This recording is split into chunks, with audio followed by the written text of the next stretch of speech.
ఇరాన్తో ఉద్రిక్త వాతావరణం తీవ్రమవుతున్న నేపథ్యంలో యూకేలోని ఆర్ఏఎఫ్ ఫెయిర్ఫోర్డ్ స్థావరానికి అమెరికా తన అత్యంత ఆధునిక ఎలక్ట్రానిక్ దాడి విమానం EA-37Bను మోహరించింది.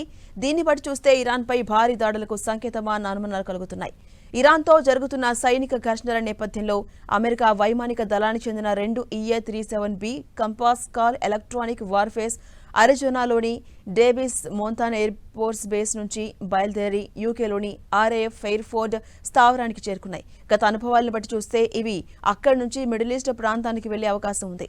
ఇక EA-37B ఎయిర్ క్రాఫ్ట్ అమెరికా సైన్యంలోనే అత్యంత ఆధునిక ఎలక్ట్రానిక్ వార్ఫేర్ విమానం.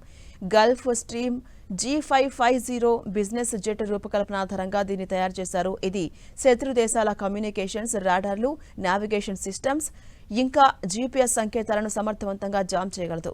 ఇవి గతంలో ఉపయోగించిన పాత EC-130H కంపాస్ కాల్ విమానాల స్థానంలో ప్రవేశపెట్టారు. పాత విమానాలతో పోలిస్తే ఇవి చాలా వేగంగా, ఎక్కువ ఎత్తులో, ఎక్కువ దూరం వరకు ప్రయాణించగలవు. ప్రస్తుతం మిడిల్ ఈస్ట్లో ఇరాన్తో ఉద్రిక్తుల నేపథ్యంలో అమెరికా తన సైనిక బలగాలను మరింతగా బలోపేతం చేస్తోంది. ఇందులో భాగంగానే ఈ ఆధునిక ఎలక్ట్రానిక్ యుద్ధ విమానాలను రంగంలోకి దింపింది.